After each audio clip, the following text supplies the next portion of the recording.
Bien, yo quisiera que todos tuviéramos en mente la forma como el Señor dispone el templo de Dios. Usted sabe que el templo tenía 3 partes, tenía un lugar que se llamaba el atrio, tenía otra parte que estaba inmediata que se llamaba el lugar santo y luego estaba el lugar santísimo. El punto central, el punto más importante donde la esencia del culto se centraba estaba en el lugar santísimo. Ahí estaba el arca del pacto. Y sobre el arca del pacto, en una cubierta que se llamaba el propiciatorio, el sumo sacerdote entraba una vez al año con la sangre, y con esa sangre hacía la expiación de los pecados del pueblo. Y claramente la Escritura dice de que esa sangre lo que hacía era cubrir, y el ejercicio de fe duraba solamente 1 año. Pero cuando dice que cubría, no significa que quitaba o eliminaba, sino que todo ello señalaba por la fe al futuro a alguien que iba a derramar sangre inocente y que ese pecado iba a ser finalmente quitado, eliminado. Pero mientras tanto, todos los oficios que se celebraban en el templo año con año, desde el Éxodo, eran actos de fe, actos que señalaban a algo que iba a suceder en el futuro. Ellos tenían fe en el que había de venir. Pero luego había una parte que realizaban los sacerdotes, y los sacerdotes formaban parte de una familia especial en el pueblo de Israel. Eran miembros de la tribu de Leví, pero más específicamente pertenecían al linaje aarónico. Usted sabe que Leví tuvo varios hijos, ¿verdad? Uno de ellos fue Aarón. Y estos descendientes de Aarón conformaban la clase sacerdotal, la que tenía a su cargo, hermano, el trabajo en el tabernáculo, en el templo de Dios. Pero para entrar a la parte donde los sacerdotes se movilizaban, ellos tenían antes que pasar por las partes del atrio. Es decir, estando dentro del templo, el primer contacto ellos lo tenían con el altar. Y en el altar lo que pasaba es que se sacrificaba una oveja, era presentada en holocausto, y lo que la Escritura dice es que sobre esa parrilla del altar se quemaba completamente hasta no quedar más que cenizas. Ese era el primer paso. Después estaba una fuente de bronce que era un lavatorio, era un lugar en el que se depositaba agua, y los sacerdotes, después de participar del sacrificio, pasaban lavándose. Era un lavatorio simbólico, no era un lugar donde se bañaban y se enjabonaban, no, solamente se lavaban las manos ahí. Después de lavarse, pasaban entonces al lugar santo, y en el lugar santo, de forma enigmática y misteriosa, habían ciertos elementos que el día de hoy vamos a mencionarlos de una forma tal vez superficial, pero mire, hermano, que son simbólicos y de mucha importancia. Estaba ahí, dice, una mesa con unos panes, 12 panes que se llamaban los panes de la proposición. Y además de la mesa estaba un candelero de oro puro con 7 brazos alimentados con aceite, y una llama que se prendía arriba de cada brazo, y ese era el candelero, y alumbraba, era la luz ahí en el lugar santo, porque ahí no alumbraba la luz del sol. Además de eso, estaba un tercer elemento que era portátil, y era un altar de incienso. Y eso se disponía de esa forma, y los sacerdotes entraban continuamente a ministrar ahí. Ahora, todo eso, hermano, se acabó, porque usted sabe de que la señal vino del cielo cuando el Hijo de Dios fue crucificado en la cruz. Dicen amén. En el momento en el que Jesús dijo, Elí, Elí, lama sabactani, ¿recuerda usted lo que significa esas palabras? Significa, ¿por qué me has desamparado? El Hijo está no reclamándole al Padre, sino que exclamando, que es muy distinto. En ese mismo momento, cuando Él dijo eso, Él, el Hijo de Dios, en su humanidad, estaba llevando la carga del pecado de todos los hombres y de todas las mujeres, de todos los tiempos y de todas las edades, para participar de la bendición. de que el castigo de Dios cayó sobre Jesucristo, nosotros debemos de recibirle a Él por la fe. Creer de todo corazón que Jesús no solamente es el Hijo de Dios, sino que Él cargó el pecado que nos correspondía llevar a nosotros. Él cargó el castigo de ese pecado. Yo le pregunto, ¿cuántos acá han creído de todo corazón en eso? Dígalo bien fuerte. Si usted ha creído de todo corazón en ese sacrificio expiatorio, entonces usted tiene la bienaventuranza, hermano amado, de ser salvo. Ahora, usted sabe de que uno no puede creer porque uno quiera. Nadie escoge al Señor. De hecho, el Señor lo dijo muy claro cuando le dijo a sus discípulos: ustedes no me han escogido a mí, sino que yo los he escogido a ustedes. Cuando nosotros llegamos delante del Señor y sentimos la necesidad de esa redención, es porque el Espíritu Santo ha tocado nuestros corazones y nos está haciendo un llamamiento que es irresistible, y de esa manera nosotros llegamos, hermano, a tener algún tipo de comprensión del gran suceso de Cristo llevando el pecado y la carga y el castigo de todos los pecadores. Ahora bien, dice la Escritura que cuando el Señor murió en la cruz del Calvario, en ese mismo momento el Padre aceptó el sacrificio del Hijo. Eso es lo tremendo. Y una señal humana, visible, palpable, de que Dios el Padre, allá sentado en su trono, aceptó el sacrificio de su Hijo.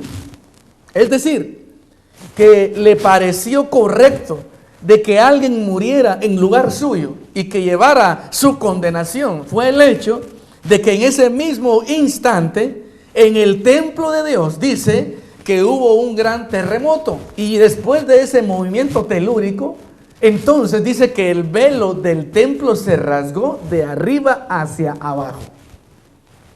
En el lugar santo y en el lugar santísimo había una cortina que separaba ambos ambientes y que establecía que el camino estaba cerrado para llegar al lugar santísimo.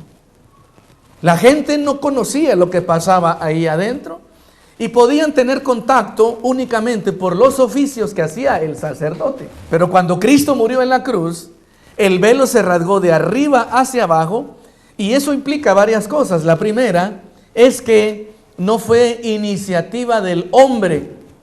Si hubiera sido del hombre, se hubiera rasgado de abajo hacia arriba. Fue de arriba hacia abajo. No fue mano de la tierra, fue algo celestial. El camino se abrió. Y la iniciativa para eso la tomó el Señor. ¿Dicen amén? Así que a partir de ese momento, el velo de lo que pasaba en el lugar santísimo quedó al descubierto, y no hubo a partir de ese instante más necesidad de sacrificios por medio de sacerdotes terrenales, ni más necesidad de sacrificio de machos cabríos o de ovejas en el altar, porque ya el Cordero de Dios, en la persona de Jesucristo, había sido presentado en holocausto y su ofrenda había sido aceptada por Dios el Padre. ¿Dicen amén? Los actos de fe que se llevaron a cabo en el Antiguo Testamento, desde Moisés hasta los días del Señor Jesús, antes de la cruz, señalaban precisamente ese momento crucial. Usted sabe que los judíos siguieron con su templo, y usted sabe también que el Señor les destruyó el templo en el año 70, ¿verdad? Por eso el día de hoy no hay necesidad de templo, por si alguien tenía la duda. ¿Desde cuándo ya no hubo necesidad de templo? Desde el momento en que Dios desde arriba dijo: ya no lo necesito. Y eso lo dijo Él cuando rasgó el velo del templo de arriba hacia abajo. Usted sabe que inmediatamente después de eso, eso fue el día de la Pascua, 50 días después se celebró el Pentecostés, y en ese acto, dice en Hechos capítulo 2, la presencia del Espíritu Santo se hizo más que audible, casi visible, casi palpable, llamas repartidas de fuego sobre los 120 que estaban en el aposento alto, un viento recio que llenó toda la habitación, la manifestación milagrosa de lenguas sobrenaturales y lenguas terrenales. Todo ello anunciando que una nueva entidad empezaba a funcionar, que es la iglesia, entidad a la cual todos nosotros, hermanos amados, pertenecemos. Pues bien, Ahora yo quiero explicarle una situación muy importante. En el Antiguo Testamento, que todo ello es sombra y figura de lo que había de venir, se celebraba de esa manera el culto. El sacerdote pasaba por el altar, después del altar pasaba definitivamente lavándose en la fuente de bronce, y luego de la fuente de bronce pasaba hacia el lugar santo, donde existían estos tres elementos enigmáticos, simbólicos que le estoy mencionando. La mesa de los panes, con los panes de la proposición en número de 12, el candelero de oro con sus llamas encendidas por causa del aceite, y también el altar del incienso. Todo ello es sombra y figura.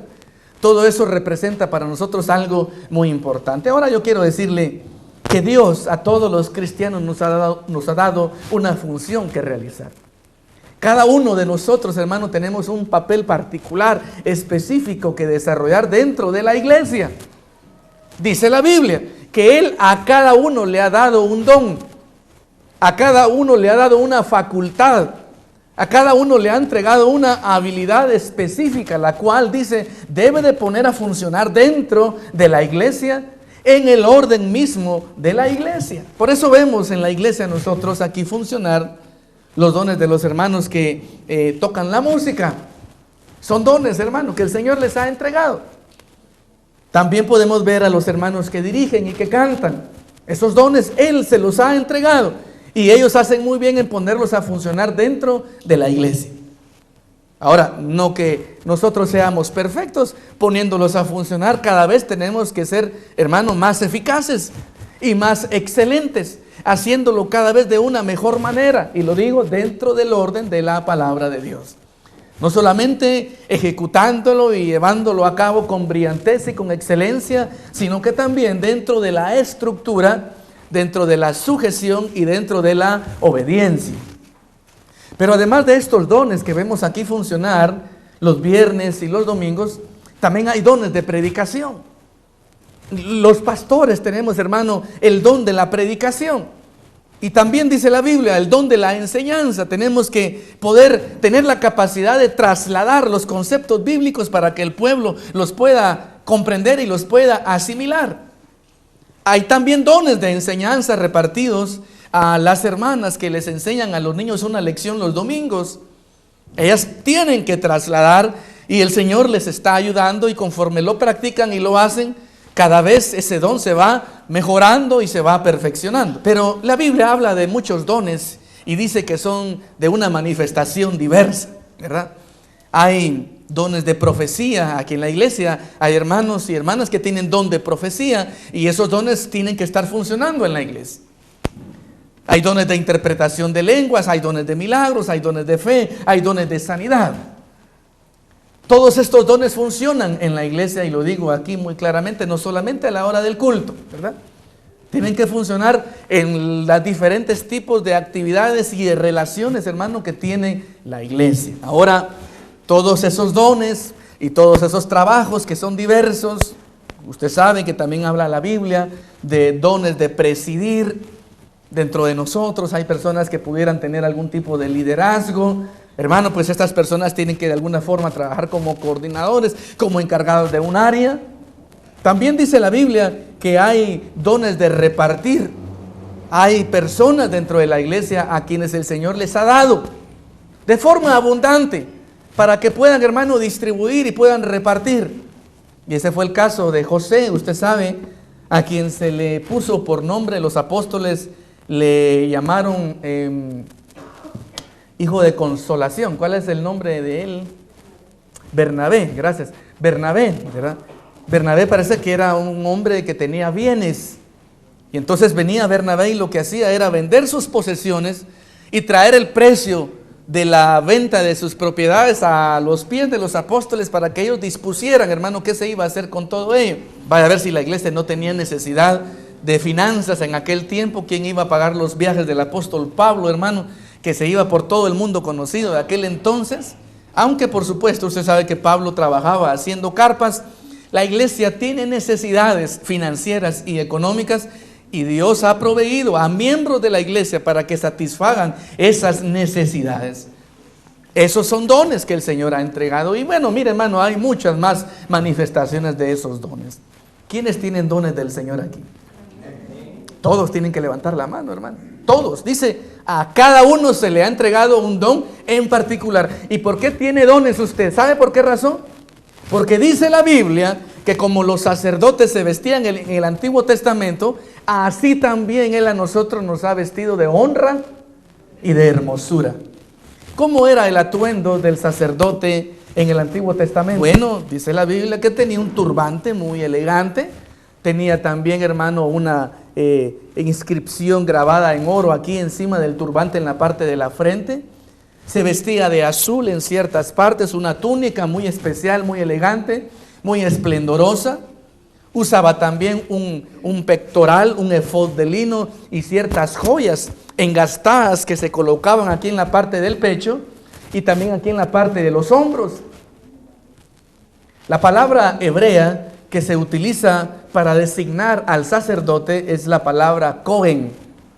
Y esta palabra de forma literal significa adornado, Cuando nosotros el Señor nos ha llamado, la Biblia dice que lo que primero hizo, que nos vio en nuestras piltrafas, en nuestras hilachas, hermano. Y dijo, pónganle el mejor vestido. ¿Se recuerda usted? Cuando el hijo pródigo se presenta delante del padre, el padre dijo, lo primero que me le quitan son esos vestidos andrajosos. Pónganle el mejor vestido, pónganle calzado en sus pies y también pónganle anillo en su dedo. Ese anillo, muchos piensan que es compromiso matrimonial. Antes la gente no ponía anillos para casarse, para que lo sepan.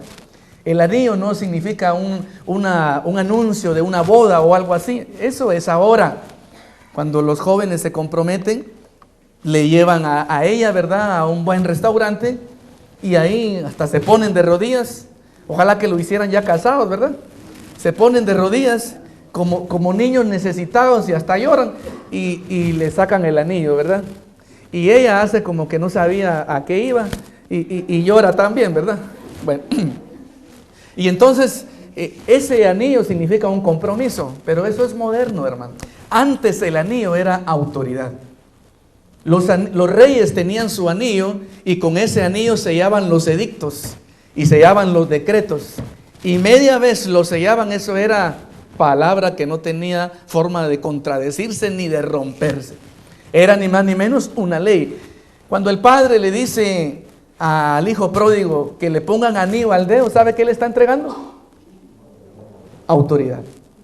Le está entregando el poder al que había renunciado y quizás también el que había desperdiciado cuando perdió todos los bienes, pero el Padre lo está restaurando a una posición de privilegio y de autoridad y por eso le pone anillo.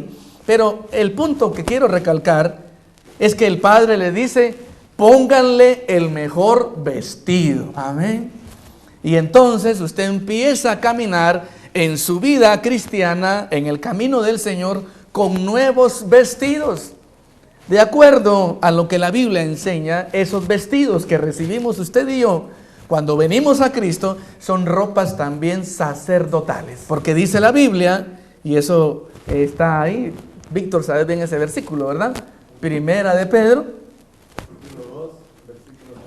Ahí dice que nosotros somos, hermano, real sacerdocio. Que no se le olvide eso, por favor. En Apocalipsis, en el capítulo 12, dice que nosotros hemos sido constituidos y llamados para Dios. Dice, reyes y sacerdotes. Así que usted el día de hoy es un sacerdote del Señor, dice amén. Es alguien que tiene importantes funciones que desarrollar y que cumplir. Por eso nadie puede andar en su vida cristiana de forma ociosa. Nadie se figure que pueda andar por ahí diciendo, pues yo no tengo nada que hacer en la iglesia, ¿verdad? El papel lo desarrolla en la iglesia el pastor y algunos hermanos ahí que reparten la Santa Cena. Y las hermanas que dan la bienvenida. Los que tocan aquí al frente y los que cantan y las maestras de niños. No se confunda, por favor. Estas son actividades que por turno, de acuerdo a la disponibilidad, cada quien aquí puede realizar dentro de la organización visible, pero cada miembro del cuerpo de Cristo, hermano, tiene una tarea en particular que desarrollar de acuerdo al llamamiento que ha recibido de parte de Dios, porque todos nosotros, hermano, somos, de acuerdo a la Escritura, un reino de sacerdotes. Y usted tiene que cumplir esa función sacerdotal. Como es un sacerdote y como a eso le ha llamado el Señor, entonces usted tiene, hermano, el deber, la obligación, la tarea de crecer espiritualmente y de entender y de comprender cada vez con mayor profundidad, hermano, y propiedad el llamamiento que el Señor a usted le ha llamado a realizar. Interésese en crecer, interésese en madurar, interésese en todo lo que tenga que ver con su vida espiritual, porque le va a hacer un día demandado. La Biblia dice que al que más se le da, dice también más se le demanda, pero también dice que al que se le da y despilfarra y no pone a funcionar ni trabaja con ello, aun lo poco que tiene, dice, se le quitará. Por eso el cristiano debe de anhelar, el creyente de forma natural debe de desear, hermano, debe de procurar avanzar, extenderse a lo que está adelante, crecer, madurar, hermano. Ese debe de ser la actitud de cada uno de nosotros. Por lo tanto, la apatía, la indiferencia, la pereza, hermano, y todas esas malas actitudes debemos de echarlas a un lado y pedirle al Señor, hermano, crecer en su obra. Así que yo quisiera que esta mañana usted tratara de ubicarse como el sacerdote en el templo del Señor. Y la primera experiencia del sacerdote la tiene con el altar donde es sacrificado el cordero. Esta mañana hemos celebrado y hemos conmemorado, hermanos amados, el acto glorioso de la muerte de Cristo en la cruz del Calvario. ¿Cuántos han creído de todo corazón en eso? Amén. Estoy hablando con una congregación de sacerdotes. Estamos entrando, avanzando, extendiéndonos a lo que está allá adelante, hermano, que es la misma presencia de Dios. El derrotero está marcado, la flecha señala ingresar, hermano, al lugar santo. Eso es lo que señala este camino. Usted ha dado el gran paso por la misericordia de Dios de encontrarse con el cordero sacrificado, inmolado ahí, hermano, y ahora le corresponde algo. Ver allá adelante, intentar ingresar al lugar santo y comprender todo lo que ahí se desarrolla. Dice la Biblia que después del altar, que era el siguiente elemento con el que el sacerdote se encontraba, dígalo usted por favor, la fuente de bronce. Amén. Está bien fácil, hermano, ¿verdad? Estaba el altar y después la fuente. Y después de la fuente estaba el lugar santo. El lugar santo. Y en el lugar santo, lo que dije, la mesa de los panes, el candelero y el altar del incienso, ¿verdad? Muy bien. ¿Qué es lo que se hace después de pasar por el altar del sacrificio? Se tiene contacto con la fuente. Eso es lo que, en eso quisiera concentrarme, que esa fue la enseñanza que de forma muy resumida pudimos compartir el día viernes, pero yo quisiera que todo el pueblo tuviera acceso a esta enseñanza tan importante, tan necesaria. Estaba la fuente, hermano. Probablemente usted nunca ha oído que le prediquen acerca de la fuente de bronce, pero esta mañana el tema es la fuente de bronce. ¿Por qué está ahí la fuente de bronce y por qué es necesario pasar por ella? Bueno, aquí dice en el pasaje que leímos, usted téngalo ahí a la mano, por favor. Dice Éxodo 38, verso 8, dice, hizo la fuente de bronce y su base de bronce. A ver, ¿quién me ayuda a leerlo en voz alta lo que sigue? De los espejos de las mujeres. Mire usted qué cosa tremenda. De los espejos de las mujeres. ¿Y quién decía que la mujer no tiene un papel que desarrollar en el ministerio de la iglesia? Es bien importante, hermano. Los espejos de las mujeres fueron aportados de forma voluntaria por ellas, y con esos espejos, hermano, Moisés y los artífices hicieron la fuente de bronce.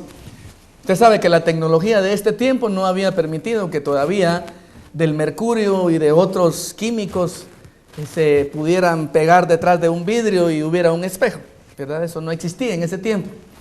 Es más, no había vidrio en ese tiempo, ¿verdad?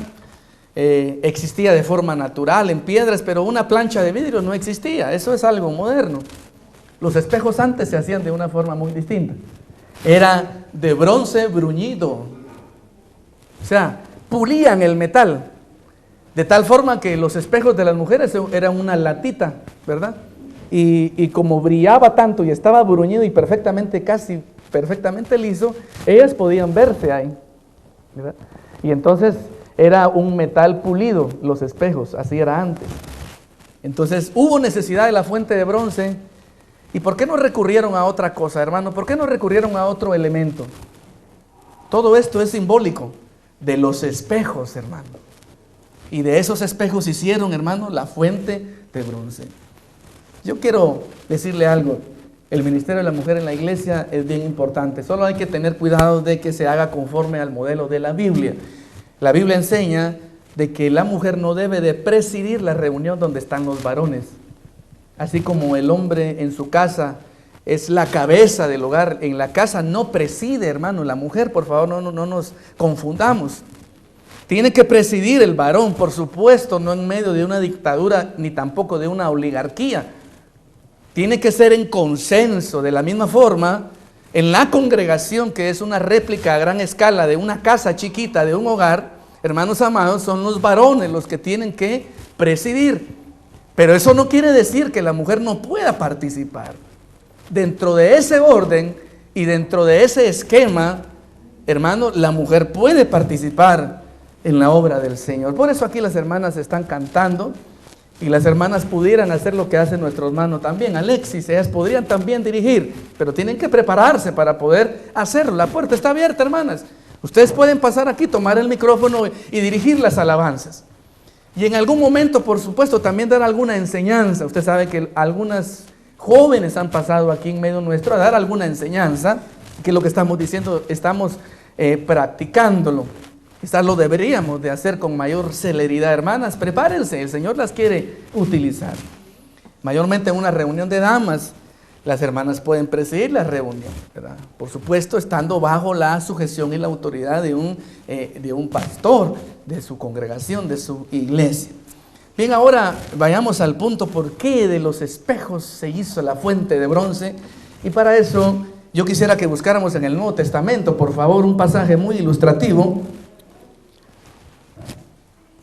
Y quisiera que usted fuera a 1 Corintios capítulo 13, por favor. 1 Corintios en el capítulo número 13.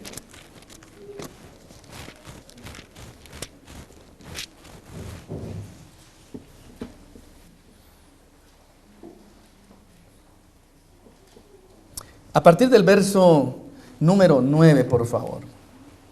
Cuando lo tenga, diga amén. Amén. Dice la palabra del Señor así. Dice, en parte conocemos y en parte profetizamos. Pero habla aquí, pero cuando venga lo perfecto, entonces lo que es en parte se acabará. Y Pablo está tratando de explicar y dice, cuando yo era niño, hablaba como niño, pensaba como niño, juzgaba como niño. Mas cuando ya fui hombre, dejé lo que era de niño. Y ahora le explica y dice, ahora vemos, ¿cómo dice? ¿Cómo es ver por espejo? Oscuramente. Mas entonces dice, veremos cara a cara. Ahora dice, conozco en parte. Pero entonces dice, conoceré como fui conocido. Amén. Aquí habla del espejo. ¿Y sabe qué? Dice que el espejo lo que hace es dar una visión parcial. ¿Cómo lo dice aquí? Una visión oscura de algo, ¿verdad? Que no se puede ver con claridad. Por supuesto, esos espejos no eran como los de ahora, ¿verdad? Los espejos de ahora, usted mira tal cual es su imagen, porque es un vidrio con una mezcla de mercurio en la parte de atrás que hace que usted pueda reflejar su imagen tal como es. En esos tiempos eran bronce bruñido, pulido, y dice que se miraba oscuramente. Santiago, por favor, busquen Santiago en el capítulo número 1. Santiago capítulo 1, verso 23.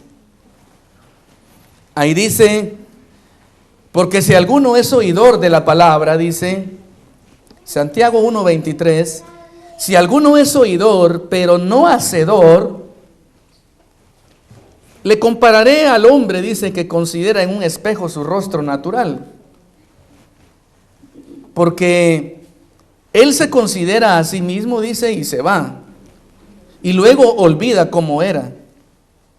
Mas el que mira atentamente en la perfecta ley de la libertad y persevera en ella, no siendo oidor olvidadizo, sino hacedor de la obra, este será bienaventurado, dice, en lo que hace. ¿Sabe qué nos está diciendo Santiago? Que la perfecta ley de la libertad, es decir, la Escritura, es como un espejo. Amén. Y uno va al espejo de la palabra y ¿sabe qué es lo que mira aquí en este espejo de la palabra? Uno mira dos cosas. Uno cuando va a la Biblia, lo que se encuentra es con Cristo revelado, hermano. Él dice, escudriñad las Escrituras, ellas dan testimonio de mí. Y uno cuando lee el Salmo 1, lo que encuentra uno ahí es a Cristo revelado, dígame. Cuando usted lee el Salmo 2, a quien encuentra es a Cristo revelado. Cuando lee el Salmo 8 y el Salmo 23 y el Salmo 91 y el Salmo 148 y el Salmo 150, y quiero decirlo mejor, todos los salmos, a quien encuentra usted aquí es a Jesucristo. Cuando usted lee la historia de Adán y Eva, a quien encuentra es a Cristo. Cuando lee la historia de Jacob, encuentra a Jesucristo. Cuando lee la historia de Isaac, cuando lee usted la historia de David, la historia de José, usted encuentra a Cristo. Él está detrás de cada coma, detrás de cada tilde, en medio de cada palabra, en medio de cada historia. Jesucristo revelado en las Escrituras. Así es que cuando uno va al espejo de la palabra, la imagen que aparece ahí es la de Cristo. Pero también aparece la suya. Y va uno a ver ahí el modelo, Jesucristo. Y aparece uno ahí, cachetón, así, mira hermano. Dice uno, hay que cortar aquí. ¿No? Sobrado, hay que quitar aquí. Hay cosas que hay que quitar, hay cosas que hay que eliminar, hay correcciones que hay que hacer. Dicen amén. Uno va a la Escritura y mira el modelo y se compara uno y dice, hay ajustes que hay que realizar, hay cambios que hay que realizar, hay cosas que hay que quitar, hay cosas que hay que poner también. Dicen amén. ¿Y qué cosas habrá que quitar? Pues aquí dice, la glotonería, la borrachera, la lascivia, la envidia, el pleito, la contienda, la división, la envidia. Todo eso hay que eliminarlo. ¿Y qué cosas habrán que poner? Pues hay que poner amor, hay que poner gozo, paz, paciencia, bondad, benignidad, templanza, fe y mansedumbre. El espejo de la palabra nos refleja a Cristo. Y ahí está Él, y cuando nosotros vamos a ese espejo, consideramos nuestro aspecto, y luego que nos retiramos y olvidamos lo que vimos ahí, dice, somos como aquellos que escuchan y que no hacen. Pero en cambio, dice, el que va a la perfecta ley de la libertad, que es la palabra del Señor, y se contempla en ella, y luego procede a hacer los ajustes, este será bienaventurado. Dicen amén. De esa bienaventuranza quiero hablar. Así es que ese espejo, que es la palabra, está representado por esa fuente de bronce, hermano, que está inmediato después del altar del sacrificio. Y viene el sacerdote y va a la fuente. Y usted dice, ¿por qué de bronce? ¿Por qué no la hicieron de cemento? ¿Por qué no la hicieron de granito? ¿Por qué no la hicieron de plomo? ¿Por qué no la hicieron de oro?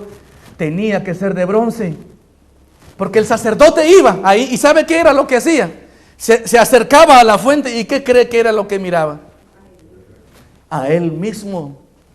Y tomaba agua y se lavaba y se daba cuenta de que él era deudor.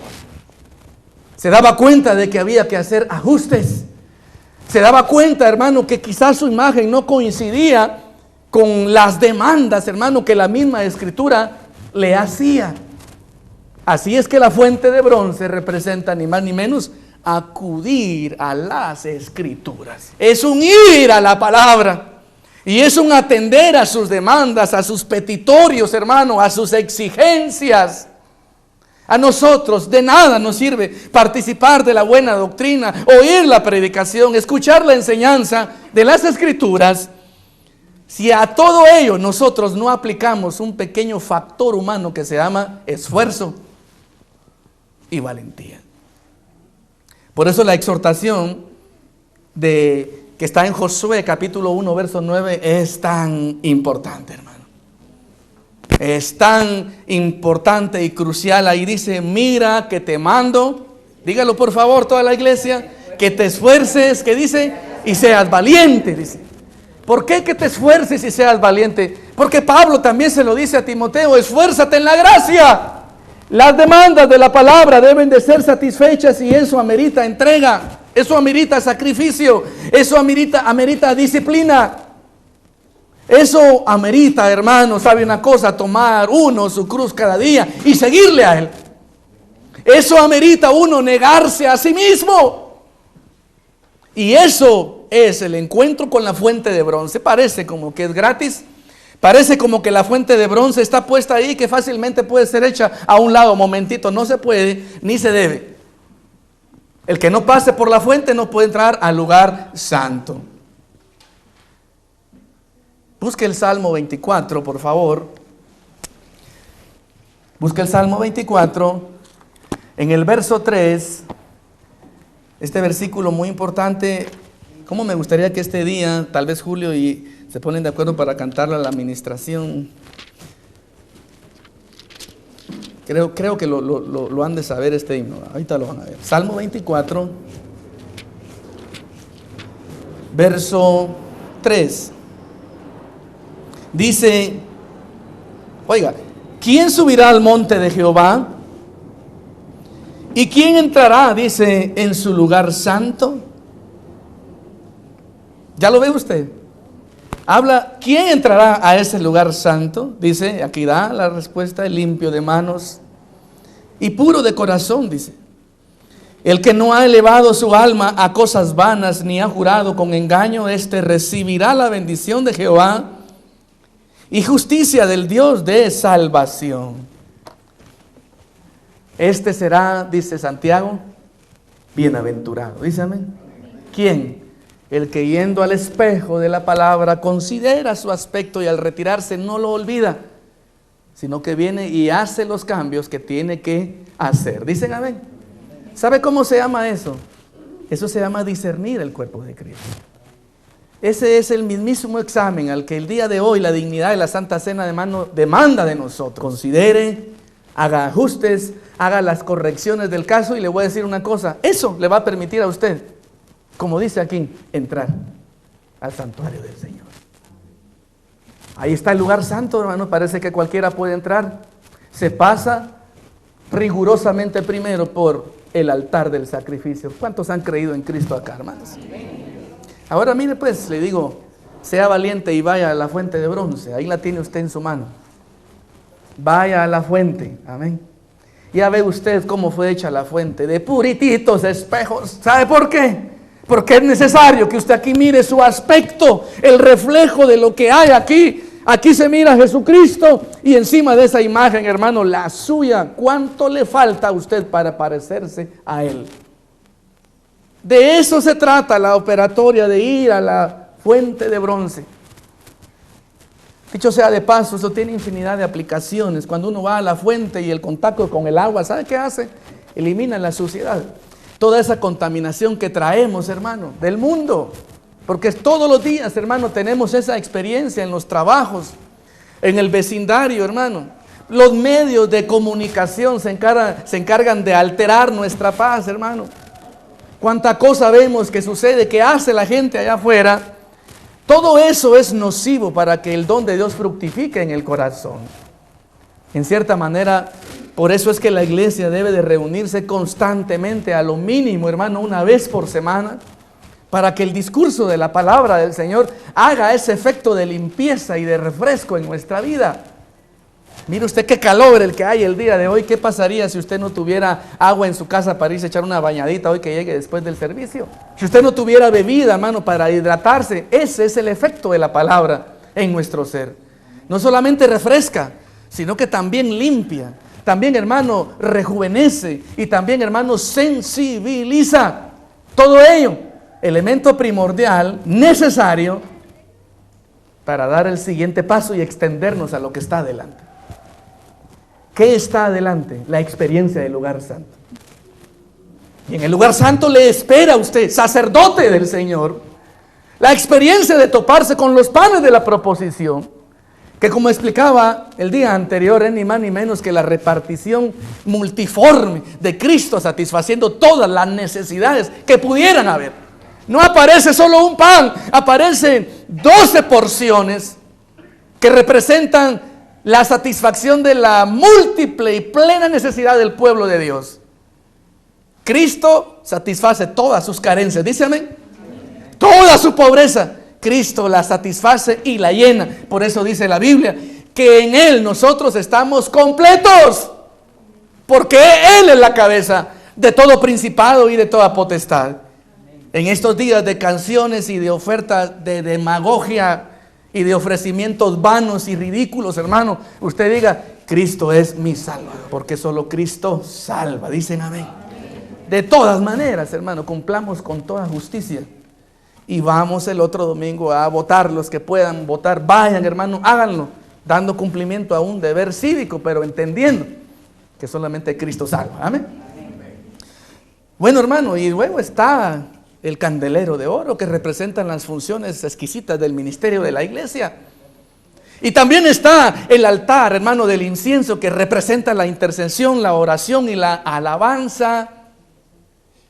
Verdades hondas y profundas en las que usted tiene necesidad de incursionar, pero que están vedadas si no pasa por la fuente de bronce. Esta enseñanza la vamos a dejar hasta aquí. Creo que el otro domingo continuaremos hablando de lo que hay en el lugar santo. Amén. Pero el pueblo debe de prepararse para entrar a esa instancia gloriosa de la cual tiene que participar. ¿Sabe una cosa? Le va a encontrar sentido a su vida cristiana. Le va a encontrar verdaderamente, hermano, cuál es la causa del llamamiento que Dios a usted le ha hecho cuando descubra y entienda las profundidades de Cristo y de Dios que se esconden ahí en el lugar santo. Verdades a las que podemos tener acceso si participamos, no solamente del altar, sino que también del lavacro de la fuente de bronce. Amén.